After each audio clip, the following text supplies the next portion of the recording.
Good afternoon and welcome back to We Got Planning News for You. It's great to see you all here for the start of our new series. I'm Charlie Banner QC from Keating Chambers, doing this from London on the eve of my holiday, which I'm very much looking forward to. As you know by now, instead of a registration fee, we ask viewers to consider making a donation. We support the charities Shelter, Brian May's Save Me, and the Ukraine GoFundMe website, but please feel free to make a donation to a charity of your choice if you prefer. Now, the Secretary of State, Michael Gove, has recently, so we're told, according to reports, decided to axe Section 106 and to replace them with a new infrastructure levy, a sort of variant, it seems, of what was flirted with in the white paper last year. And who better to discuss this topic, SIL, funding of infrastructure generally, than Tom Dobson, the Managing Director of Quod, former member of the government SIL review panel and expert on all things SIL, economics and planning, etc. So Tom, we're delighted to welcome you on the show. And can you tell us where you're calling from? What have you chosen as our theme this evening? And what, if anything, you're drinking? Well, first of all, thank you for inviting me on. I was quite surprised to be invited. I can't help thinking you had someone much more interesting and glamorous who ended up dropping out. But anyway, I'm here. And I'm here in Holborn. I'm at home in Holborn, and I'm about 30 doors down from where Charles Dickens wrote Oliver Twist. So I thought Oliver Twist is probably a good theme for tonight, particularly given that we're talking about SIL and Section 106, and in the words of the late great Lionel Bart, large amounts don't grow on trees, you've got to pick a pocket or two. And I am, being the classy guy that I am, I'm drinking a ready mixed can of London dry gin and tonic.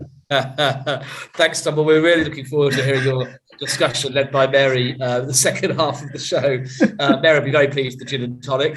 Over to you, Mary. Where are you calling from? I don't recognise your I'm in the garret. But not with Fagin.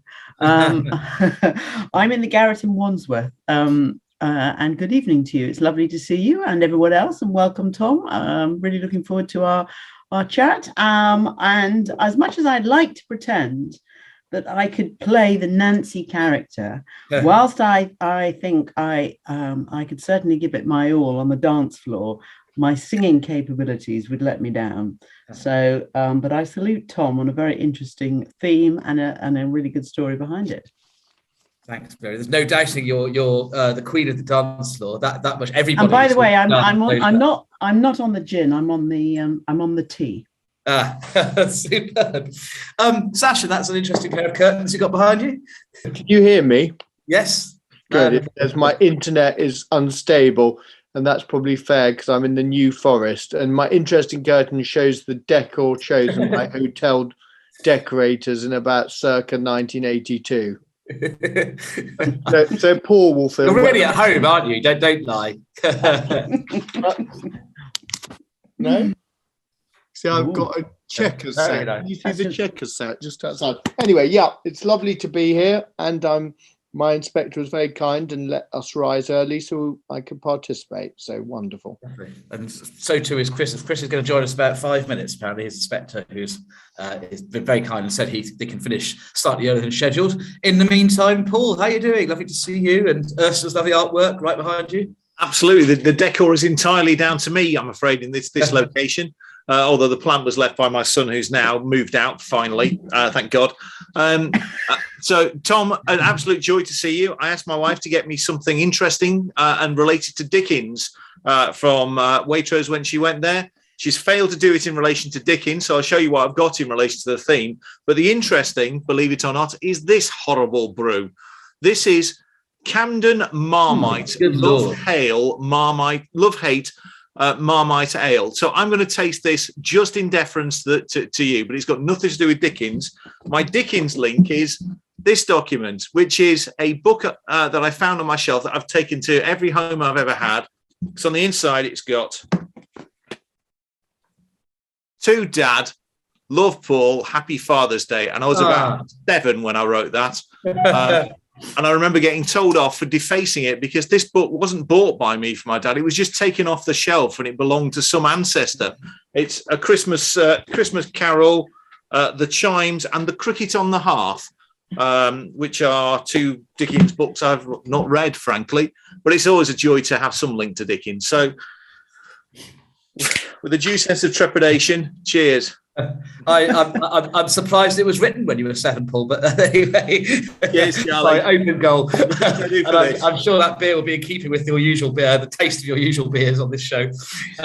Well, I've having come straight back from Northern Ireland, where I've been doing a 6-stage dish review. I didn't have time to get some porridge, so instead I thought I would. I had some champagne. First, because I'm going on holiday to go and see Bon Jovi in Nashville tomorrow. And secondly, because Mr. Leaford, of course, who was Oliver Twist's real father. Sorry to spoil it for you. Was a very wealthy man, so I'll be him for today. Have a glass of champagne and celebrate my pending holiday. Well, Paul, you're going to tell us about the M54 M6 link road consent. I'm be delighted to. That is a DCO. It's a development consent order, which was issued by Grant Shapps on the 21st of April. The application was accepted by the Inspectorate's National Significant Infrastructure Projects team back in February of 2020. The world was different then. And it's a short read, so thank you for the giving to me of this one, Sasha. It's always a pleasure when I see this. It comes in at a mere 662 pages, not words, of which 100 pages are the order itself. And the Secretary of State's decision is a lengthy decision, but it relates to, as you probably guessed from the title, a 1.6 mile link between Junction 1 of the M54 and Junction 11 of the M66. M66. You can tell what I've been on this morning. The M6. So Junction 11 of the M6, just north of Hilton Park, and Junction 1 of the M54. For those who don't know the area quite as well as those of us who spend their lives on the M6, the Junction 11 is the one north of Hilton Park Services, just about the point where the toll road kicks in, and the M54 is the road to Telford. The aim of the DCO, this 2.5 kilometre link, is to relieve congestion on the A roads. That's the A460 to Cannock, the A449 South Staffs Road to Wolverhampton, and the A5 Watling Street, which everybody on this call will know is the London to Holyhead Road, which was first finished at the time of the Act of Union in 1801 with Ireland to facilitate trade to the Republic of Ireland, as has become. The aim of the order was to separate local and distance traffic, in other words, the distance traffic travelling up and down the M6 from more local traffic who were aiming to get east-west. It's a route that runs through the Greenbelt, and the specific objective was to get rid of a pinch point, reducing delays and have a positive effect on the economy. And what's interesting is, particularly if you know that neck of the woods, that it's Telford, Shrewsbury, Wolverhampton, Cannock and Tamworth that are singled out. Other towns in that neck of the woods, for example, Walsall, simply don't get a look in for some curious reason. It's just those 5 that the Secretary of State thought would be improved by the DCO. The benefits were said to outweigh the harm to the Greenbelt. There was an issue in terms of the loss of ancient woodland, which is compensated by replacement planting, interestingly enough, and Natural England accepted that. It's a 200 million quid project and received a lot of local support. In fact, the only serious opposition seemed to be from people that thought that there could be a better route in relation to it. But the really, really interesting bit of it is paragraph 24 of the decision letter, where the Secretary of State concluded, based on what the inspectors had to say, that this road was consistent with the UK's drive to zero carbon. And the reasoning was that the majority of road schemes, in fact, the overwhelming majority of road schemes is said to not give rise to concerns which give rise to a material change to the government's objective in terms of reducing carbon. Now, that's very different from back in 1997 when I was doing road schemes for the Highways Agency, where the argument was always raised, if you free up traffic and free up congestion, you're generating more road space and therefore creating more cars on the road. Well, that seems not to be the case anymore. It's consistent with the zero carbon agenda. It is the 110th NSIP since the 2008 Act, the 38th Transport NSIP. And as I said, it's 100 pages long. Those 100 pages in terms of the order are made up of 42 articles dealing with permission, CPO, various ancillary orders, 10 schedules, and it is an object lesson in just how cumbersome the CPO process really is. It covers everything. It means you've got a buildable scheme, but it really, really is a heck of a read, for which I'm hugely grateful, Sasha. I enjoyed that on my return from Milan at the weekend. Thank you. Don't incentivize me. Paragraph 24 was an interesting one. Or did you just get to paragraph 24 and then decide not to read the other 647 pages? You may think that. I couldn't possibly comment. What impertinence. Now, I'm next up, and I'm going to tell you about a care home inquiry appeal, which was allowed by Inspector Andrew Daw. It was a proposal by Rainier Developments for a 64-bed care home in partnership with a care home operator who'd been lined up. It was in the context of an unallocated greenfield site, in the context of a local authority that had a fairly advanced site allocations plan. It was consultation was already underway on the inspector's main modifications. So on the face of it, not necessarily a very promising start, and also no suggestion of a lack of a 5-year supply. The inspector found that there was some harm and some development plan conflict in relation to landscape character appearance, not as much as has been alleged by the local authority, but some harm. I should say this is the Mid-Sussex District Council's area in a place called Felbridge.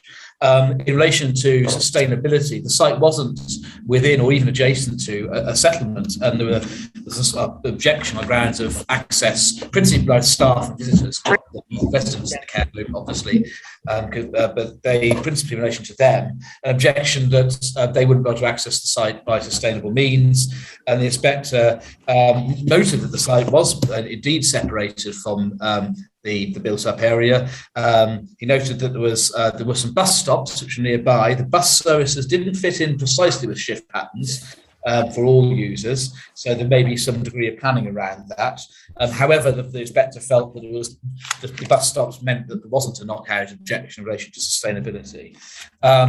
Pausing there, before we get to need.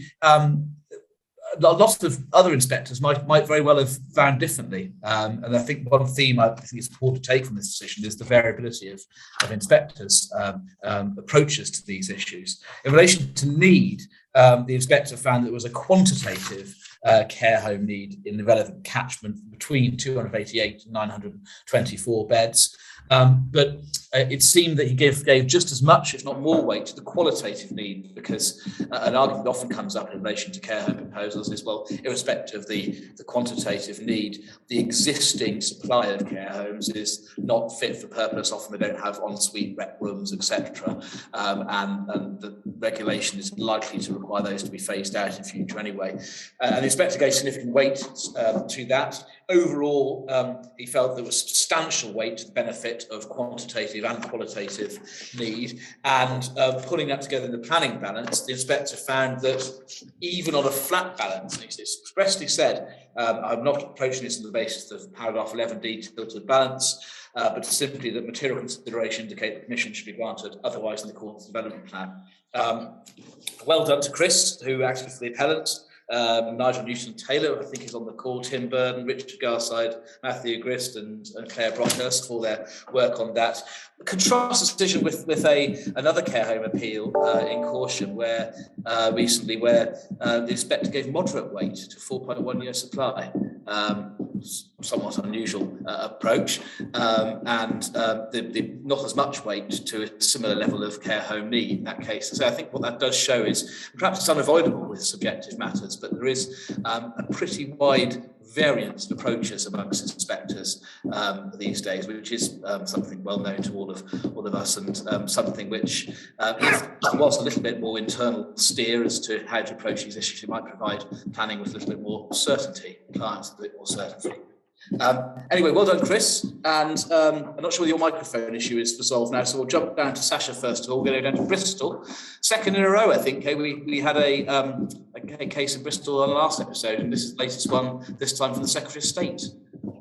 Yes, absolutely. And before I deal with the appeal, I wanted to just say two things. First of all, I want to have a shout out to Rangers. They've got a huge match tonight in Europe, and please God they qualify, and I can go and have a lovely night in Seville in May. And the second thing, I had a rather disconcerting moment this week that's noteworthy. I finished a cross-examination, and my client walked over to me and said, "When are you retiring?"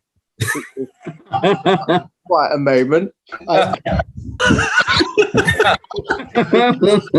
The comment and my cross-examination were not related, but there we go. I'm going to deal with Bristol, which is obviously, this site is a major development. Call-in inquiry determined by the Secretary of State to grant consent on the 13th of April. And I think it's really important for practitioners for two reasons. It deals with flooding, but the more important issue is also it deals with the ever thorny problem of paragraph 202.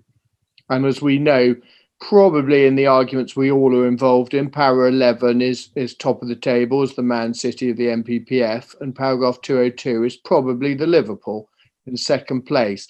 And this case epitomizes that whole issue, because frankly, the inspector concluded there was going to be less than substantial harm to quite a range of heritage assets. There you can see very significant development, secondary school, 841 student units, significant buildings, 24,000 gross internal area of floor space, so very substantial, and quite a tricky site by Temple Meads, very near to the inspectors. With a good arm, you could probably throw a cricket ball from the inspectorate down on this site.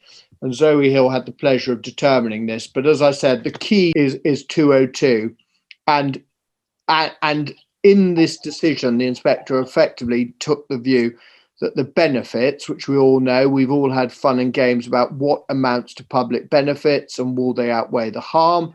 That happened again in this case, but it's also noteworthy development plan. The inspector found overall the proposal was against the development plan, but other material considerations effectively amounted to the benefits. So both in relation to section 38.6 and 202, benefits outweigh findings of non-compliance with a development plan and less than substantial harm under 202.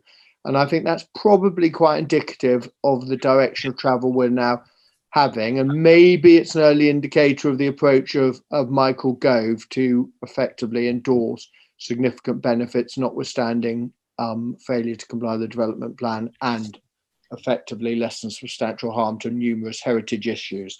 So that is the nub of that Bristol decision, and well done to those who were involved in its promotion.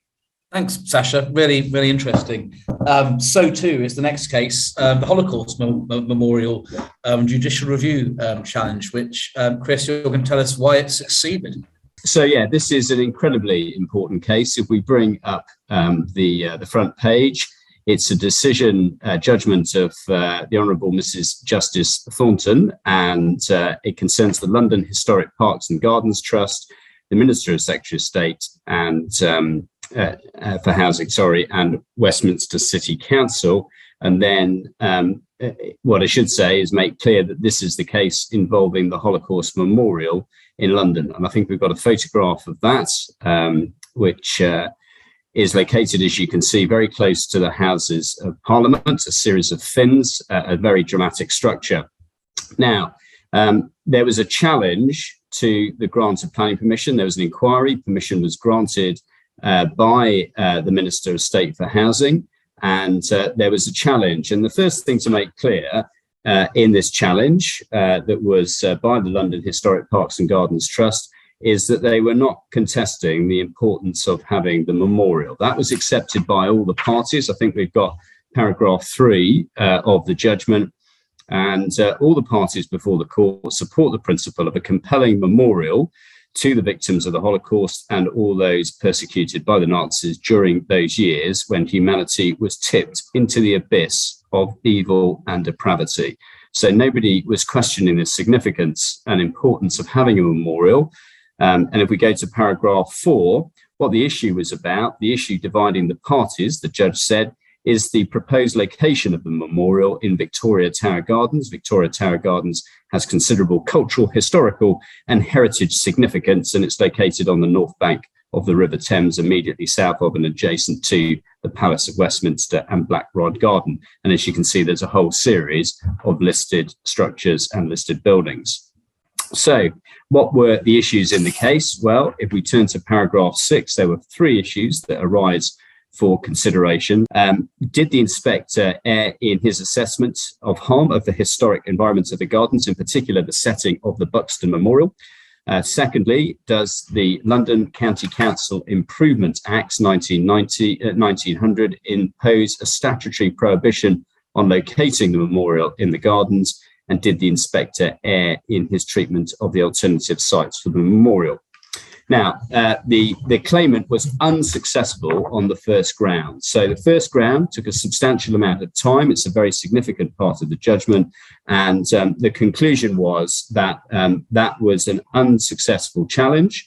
And it was an attack on what the inspector had said. And there's a lovely passage in this in which the judge says, in my judgment, the passages set out above demonstrate the inspector performed his own straightforward, careful estimation and characterization of the harm to the Buxton Memorial, and as a consequence to the garden, his analysis is a sophisticated and at times poetic calibration of harm. What a fantastic phrase that is, and a description of the inspector's impeccable reasoning in that issue. However, there was another challenge, ground 3, and the 2 other challenges failed, but the ground 3 succeeded, and this was a challenge in relation to the 1900 Act. Now, it's quite an involved bit of legislation, but in short, this was a private Act of Parliament promoted by the London County Council. It was an act to empower the London County Council to make an extension to the Thames embankment and a new street and improvement at Westminster to widen Mayor Street, Hackney. So there's some improvement works, and critically in the case, in that act, that private act, section 8.1, the lands lying to the east of the new street shall be laid out and maintained in a manner thereafter provided for use as a garden open to the public and as an integral part of the existing Victoria Tower Gardens. And what the whole issue centered on is what that word maintained meant. One argument was that to be maintained, it should be maintained in perpetuity and was an ongoing mandatory obligation. And the other was that it was simply for initial upkeep and maintenance and not an ongoing obligation. And really it was used to try and suggest that the park should not be built upon. The conclusion of the judge was that it did provide a mandatory requirement that the land be laid out and maintained for use as a garden for the public, integral to the Victoria Gardens. And on that basis, took the side of the historic parks and gardens, that this private act provided that prohibition. And then since that wasn't taken into account, it was a material consideration that had failed to be considered. So the challenge was successful on that single ground.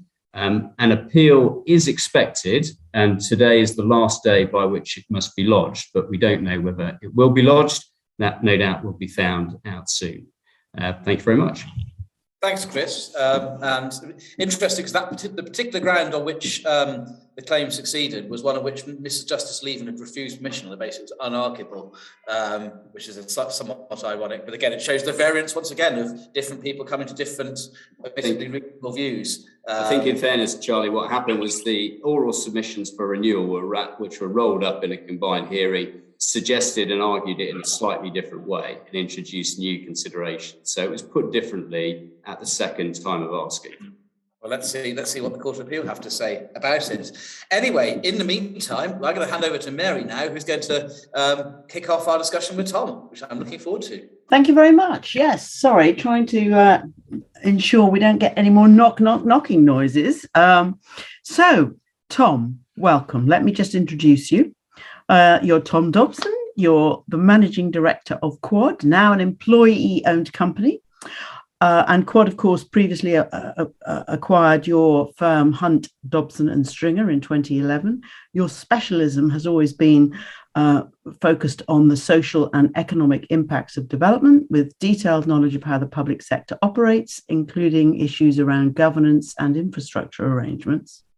You've worked on many mixed-use schemes: Wembley City, Stratford and Brentford Cross, new settlements, Skilston Park Estate being one such settlement, national infrastructure projects such as Hinkley Point C and the Wellcome Genome Campus, and on SIL and on-site infrastructure delivery for developers across London and indeed the UK.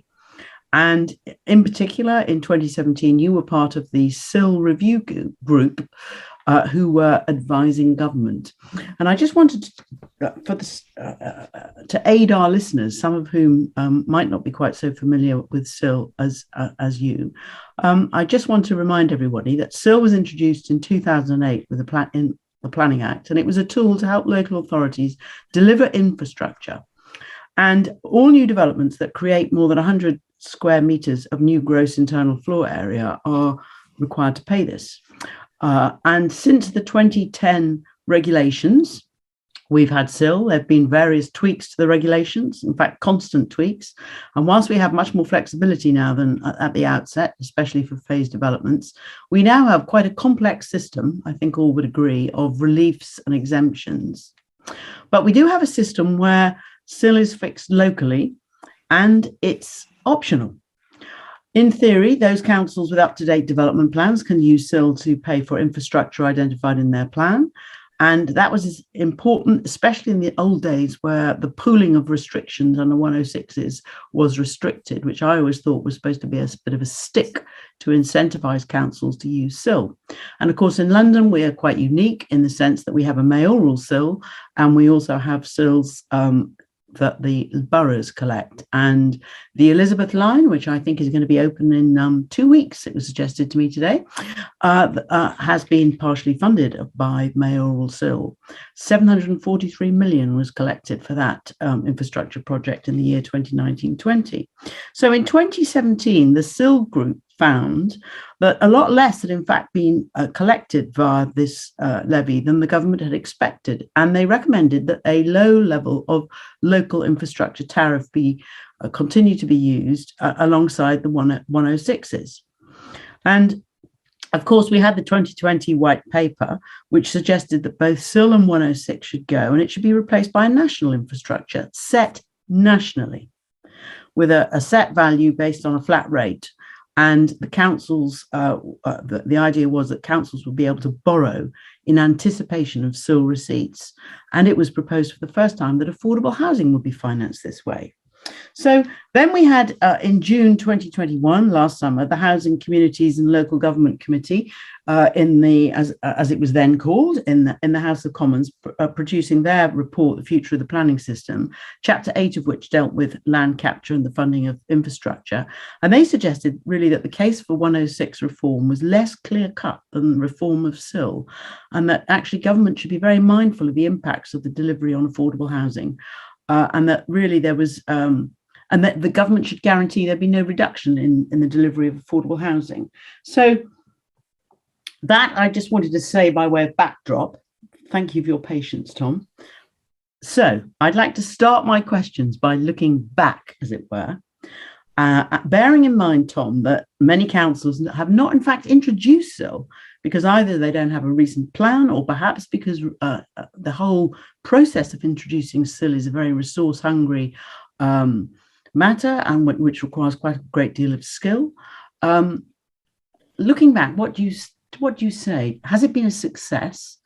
And really, is there any evidence that SIL has led to the delivery of more infrastructure, which was, after all, what it was all about in the first place? Over to you, Tom. They're two very different questions. I mean, SIL, as a starting kind of principle, is a tax. And that's all it is. It's something that raises money as a tax. And in that sense, it's been a success because it's still here after 10 years. Every other development levy that's been introduced post-war, and there have been 3 of them prior to this, didn't survive any change in government. So as a survivor, SIL in that sense has worked.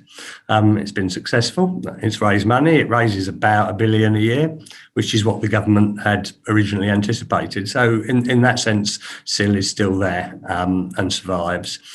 The second question, which is more important and certainly more interesting, is about the delivery of infrastructure, how infrastructure gets delivered. And SIL, in that sense, all it does is raise that money. If you look at where the fact that quite a lot of local authorities haven't necessarily spent that money, people don't have the capacity to do it. So there's quite a lot sitting in bank accounts. Some authorities who are good at doing that have done. So there's a lot of variability there. We've seen 2 obvious positive examples of people using it. So Wandsworth with the Northern Line extension, where they kind of ring-fenced it towards that and as part of a wider funding package, and Crossrail as well. But again, both fairly small parts of a much wider and larger funding package. So on its own is a very small slice of what's needed to fund infrastructure. Okay. What about annual infrastructure funding statements? Do you think they've led to more transparency between how much is collected and how much is spent? Because, you know, these are documents that councils have to produce annually.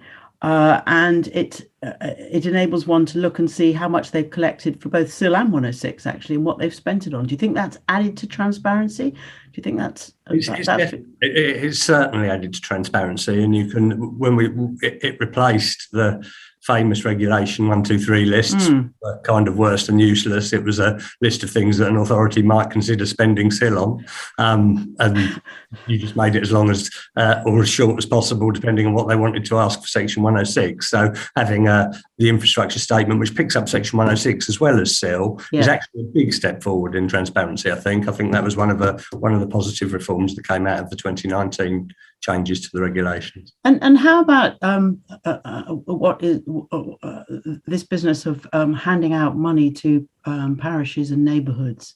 Again, government's been very keen. If you have a neighbourhood plan, for example, that in those circumstances, money collected is shared. But how does that help an education authority, for example, a highway authority, funding new schools and new road infrastructure? Do you think, looking forward, parishes and neighbourhoods should continue to receive a set percentage, for example, of the new levy? It clearly doesn't help county councils building roads or schools, obviously, because it's a top slice of the money. It's a relatively small top slice. And I think there's the argument's always been it's about trying to get local support and for people in the local area to see some direct benefit. And there's something in that people do see some of those local things. I don't think, I'm not someone who actually believes in the general theory that is going to move the balance much between whether people oppose or support development. Indeed. But it does, for some people, provide a kind of a potential positive focus. Do you think it's a legitimate point that often SIL works better when it's collected by unitary authorities rather than areas where the collecting authority is not in fact the education or highway authority? Because in those circumstances, the county councils have to go to the district, as it were, and ask the district to allocate them the necessary funds. I think it probably does work better in unitary authorities. I think the other thing about SIL is that it probably works better in larger authorities who have a larger kind of pipeline of development, and it works better at scale. So the Mayor of London can borrow against SIL because the London development market is so wide and deep that there's a pipeline of money guaranteed to come in. Whereas if you take a small district council that has erratic development and erratic receipts, it can't really do anything strategic with that money. So there is an issue about the scale, particularly with smaller districts and the relationship with counties, if it's about strategic infrastructure. Indeed. And for example, in those authorities who are producing these annual infrastructure funding statements and saying we're going to allocate sums annually, how helpful is that if, for example, you need to fund a new primary school or even bigger, a new secondary school? You know, having to be told to come back every year to get a sum of money is not a very sensible strategic approach, is it? No, although I think the funding statements you can do. You have to produce them annually, but you can do multi-annual funding with your SIL funding. In fact, the funding statements don't require you to spend it at all. You can say we've got this money. Yeah. There's never been anything in the SIL regulations requiring you to actually spend it. So you can local authority. There are quite a few local authorities with good practice who do strategically look at things, and you do get district councils who work with counties, and you do get district councils who work together to pool funding for infrastructure as well. So there's some good practice out there, but it is patchy. Yeah. Looking forward, do you think there are better ways of doing it? I think there probably are better ways of doing it, but I think the issue really is focusing more on the infrastructure and the delivery of the infrastructure and what happens and the role of the local authority and the leadership of the local authority necessarily than how you actually collect the money. And I can see some of the logic behind what the government is saying in that you should treat it as a tax, you should treat it all as a tax, you collect that money, the local authority strategically decides how it's going to spend that money. If you gave, say, Tower Hamlets Council 150 million a year to spend on infrastructure and affordable housing, they probably wouldn't spend it on buying the apartments that they get through a Section 106 agreement at the moment. They might do something very different, but it requires a complete change of role and mindset and ability of the local authorities to do that if you're going to make those changes. So clearly we cling to a system, and we all kind of almost cling to Section 106. It's quite interesting. Developers, my clients, complain about Section 106 all the time, and then when anyone tries to change it, they then kind of panic and say, actually, we'd quite like to keep this. It kind of works reasonably well. So there is a bit of clinging to nurse with the current system, but there are benefits and disadvantages of both. I mean, everybody hates the time it takes to negotiate a 106. That's deeply frustrating. But at least with a 106 on large strategic sites, there's some certainty. Anyway, look, I mustn't hog you. I'm going to open this out to my fellow panelists. I'm going to start with Chris. Chris, what's your question for Tom, please? Thank you very much, Mary. Well, just before I do, I just want to say I'm embarking, and when I get here from Fenchurch Street on the train, I go past West Ham. So, I mean, good luck tonight. Anyway, so what I want to ask is, what would you like to see? A levy set and collected nationally or locally, as the SIL 2017 working group suggested? And what are the pros and cons of the two? First of all, hopefully West Ham win tonight. I think the people of Seville may be a bit worried about the idea of West Ham and Rangers descending on their beautiful city in a couple of weeks' time, so they may be wanting the two German sides to win, but we'll see on that one. On the kind of levy and the approach to the levy, I mean, I think our take on it as the SIL group and what the government's recommending is something actually potentially very different. But our take on the SIL group was that SIL works when it's low and wide. So the Mayor of London's SIL, London First and others opposed it at the time. Now no one really raises issues about the Mayor of London's SIL, and the complexity of the SIL regulations actually kick in really where you have very high rates and other issues and different types of uses. That's where all your complexity kicks in. So our kind of take on it was, if you could have it low and wide, you might actually collect more, it might be simpler, you'd be able to get rid of the complexity and detail of the regulations. We started off with Section 106, which was a couple of clauses, and Circular 595 or whatever it was. And then we simplified it by having two sets of primary legislation, a set 130-page set of regulations, which we've changed every 5 years. That doesn't feel like a simplification. It's because of some of those complexities. So if you could pull it back, have it at a low and wide rate and collect that money and bring it in, that kind of works. I think the challenge with what the government is proposing is that at the moment we have, let's take what the government's research suggested, 7 billion of money, or 7 billion of value from Section 106 and from SIL together. 5 million of that's affordable housing, $1 million of it Section 106, sorry, $1 billion of it, 5 billion affordable housing, billion Section 106 infrastructure, billion SIL.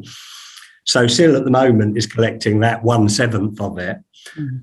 If you then bring affordable housing into it, there's no way that's a kind of low rate. There's no way that that's not going to be, in some way or another, whatever way you do it, hugely disruptive of the market. And I think that's the big challenge here, is that it may be possible, and it's one of those things that kind of, in theory, and certainly in economic theory, is a great idea. A lot of economists love it. But then when you try and impose that on the planning system and in practice, I think it's a hugely challenging thing for the government to be doing. Indeed. Thank you very much. Charlie, what's your question, please, for Tom? Yeah, two separate related questions, Tom. Firstly, if affordable housing is going to be funded from the new levy being postulated by Mr. Gove, do you think in the long term that's going to secure more or less affordable housing than the current system? And what about the mixed communities? How will that work? Are we going to have ghettos, or is affordable housing going to be properly integrated under this new regime being postulated? And an associate question is, how long do you think local authorities are going to take to get up to speed to actually providing affordable housing themselves if this system being mooted does happen? And how do you see them actually delivering that? Okay, so taking kind of each one in turn, in terms of the kind of amount of affordable housing that's delivered,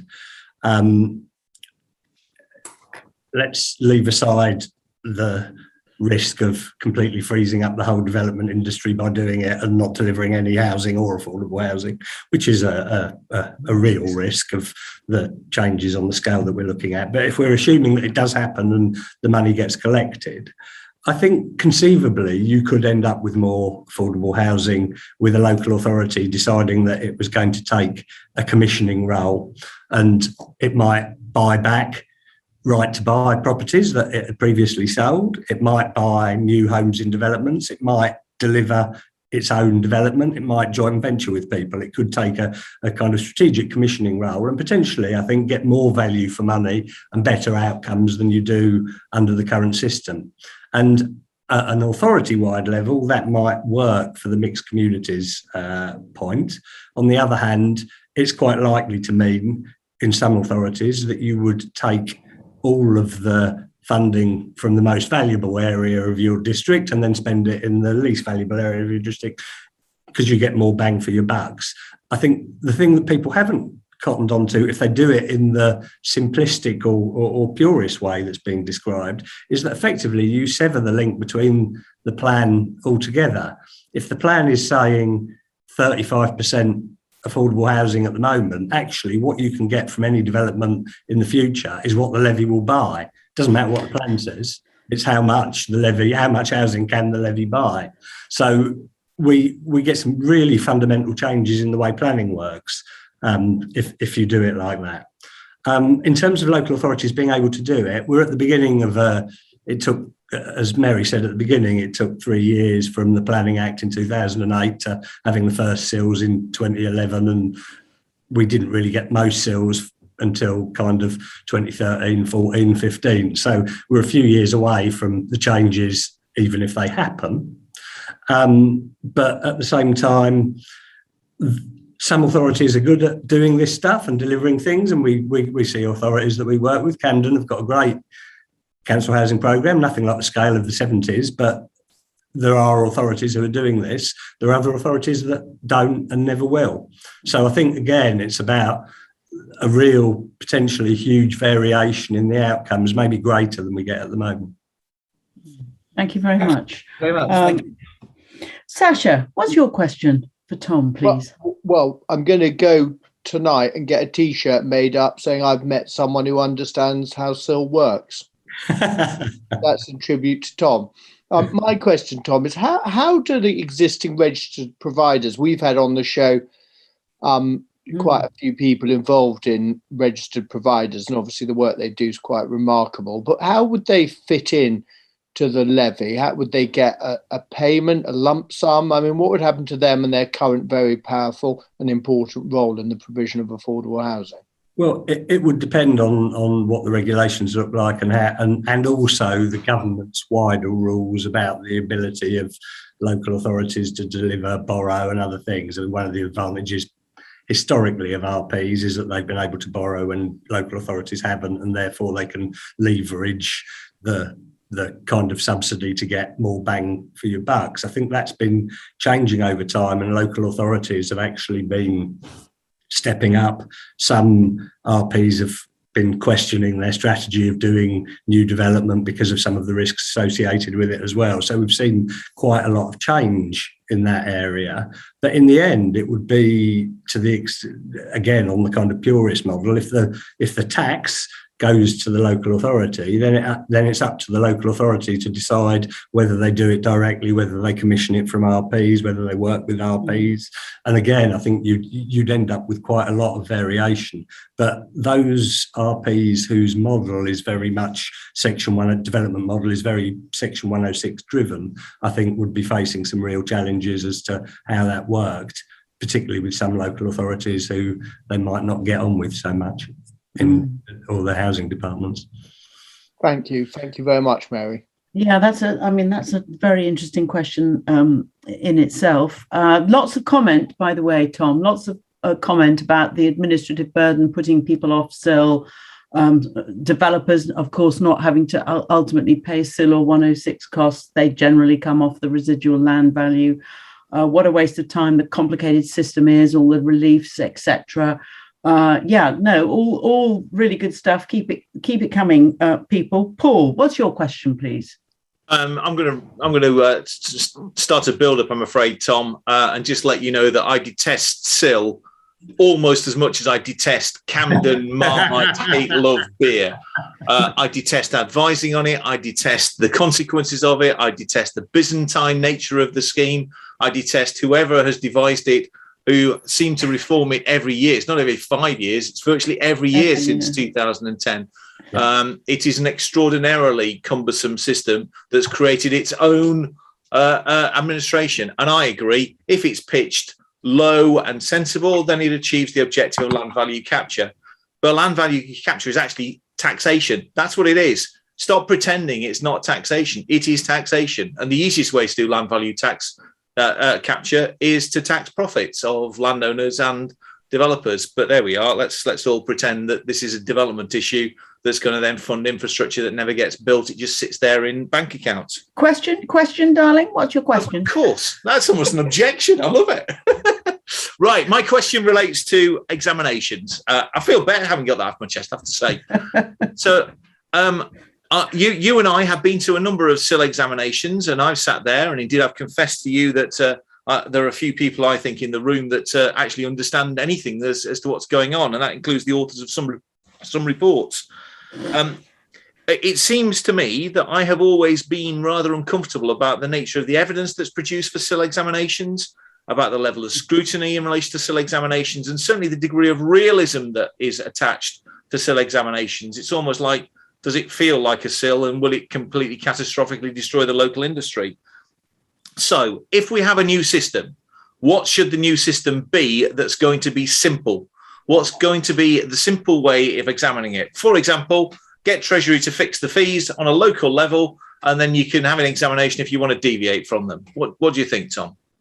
Well, that was more or less what we recommended in the SIL review a few years back. And when you read the SIL reports, they have 1,000 pages of appendices of tables showing different scenarios of what SIL levels and values and costs and everything else. And then they claim to kind of find the sweet spot of where development is. And then when you come to examination, it's basically someone saying, well, this is only about 2.5% of gross development value, that's fine, isn't it? And inspectors kind of nod and say, yeah. So we came to the kind of point where, why don't you just start with 2.5% of gross development value and forget about all of this? We'll have a rate. We've got a range that we're seeing everywhere. It's kind of working. Let's kind of go with that and set it. So that was where we were, although that was then converting that into a kind of pound per square metre thing. So that was where we were, kind of aligned with what you're saying. I think the issue with what's being proposed at the moment is that it isn't the pound per square metre that we see through SIL. It's a percentage of gross development value at the time that value is crystallised, i.e. the property is sold. That is in theory relatively straightforward on housing, where you're doing housing sales. It's potentially a nightmare when it comes to commercial property and mixed use, because you then get into what the correct yield is and everything else if someone's doing it as an investment and so on. So I think there are big challenges around doing it for anything more than housing there. But the other thing is that we're talking about something that's 7 times higher than SIL if we're collecting the same amount collectively, and that's obviously very high, and it's going to push you towards development which has the highest end values and the lowest costs. That's the inevitable conclusion of that model. Absolutely. The lowest costs and the lowest land value is starting with greenfield sites and industrial, which are in many ways the hardest to achieve and get away, and the government doesn't want to lose those things. So we end up with this kind of weird thing where we might have a tax that discourages development on complex brownfield sites by its very nature. So I think there are serious issues about that GDV and rolling the affordable housing in that haven't really been factored into thinking yet. Thank you, Tom. Thank you so much, Tom. I know you have a very hot date at West Ham, so we must leave it there. Thank you very much. And back to you, Charlie. Thank you very much indeed, Mary. Thank you, Tom. Really enlightening. We'll look forward to seeing what comes of these reports. And clearly it's going to be a fruit for more discussion, I'm sure, as the proposals get more coate. Until then, we'll see you all in 2 weeks' time. I'm off to go to my date with John Bon Jovi in Nashville tomorrow, Saturday night. And I shall look forward to telling you how it all went. And I'll see you in 2 weeks' time. Cheerio, everybody. Thanks, everyone. Thanks, Tom. Everyone. Thanks, Tom. Thanks, Tom. Bye.